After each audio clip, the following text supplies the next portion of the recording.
छोड़ के भाग रहे थे, परिंदे जंगल छोड़ के भाग रहे थे। एक नन्ही सी छोटी सी गौरैया, एक परिंदा होता है छोटा सा, वो अपने जलते हुए घरौंदे को देख रही थी, अपने छोटे से घोंसले को जलते हुए देख रही थी। पड़ोस के जंगल की डाल पर बैठ करके वो जब अपने जंगल को जलते और अपने घर को जलते देख रही थी तो उसने सोचा कि ऐसे देखने से काम नहीं चलेगा।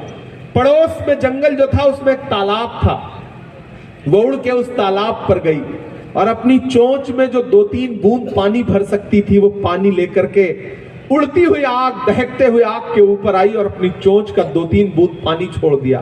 फिर गई, फिर अपनी चोंच में पानी लेकर के आई, दहकती आग के ऊपर छोड़ दिया। फिर गई, फिर पानी लेकर के आई। जब ये करते करते वो बहुत थक गई तो पड़ोस के जंगल की एक डाल पे बैठ के सुस्ताने लगी। तो वहां बैठे अजगर ने उससे कहा, क्यों री गौरैया, तुझे क्या लगता है तेरे 2 बूंद पानी से जंगल की इतनी बड़ी आग बुझ जाएगी? तो गौरैया के जवाब को अपना जवाब समझना।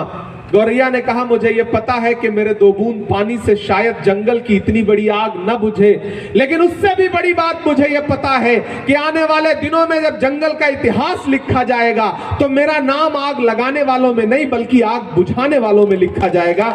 मैं उस कोशिश के लिए काम कर रही हूं। तो आप सारे साथियों को ये जो नफरत की आग लगाई गई है पूरे देश में, इसको बुझाने के लिए, संविधान को बचाने के लिए, लोग कहते हैं संविधान को कैसे कोई खतरा हो सकता है।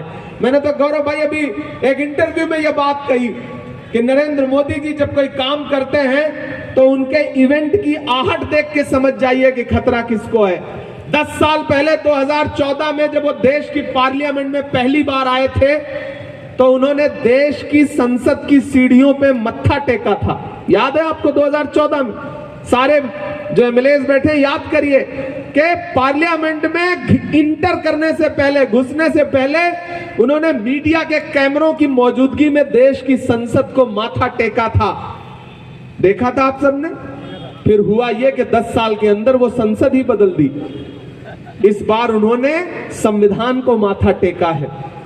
खतरा संविधान पे बढ़ गया है। संविधान बचाने की लड़ाई हमको, आपको, गौरव भाई को, सबको, सारे एमएलएस को बहुत मजबूती के साथ लड़नी पड़ेगी। उस खतरे को पहचान के लड़ना पड़ेगा और जब आप खतरा पहचान लेते हैं तो फिर आपको जीतने से कोई रोक नहीं सकता है। बहुत शुक्रिया अदा करता हूं, आप इस दोपहरी में भी बड़ी तादाद में प्रदेश के अलग अलग कोनों से यहां पर चल के आए। आज आप यहां आए हैं। अब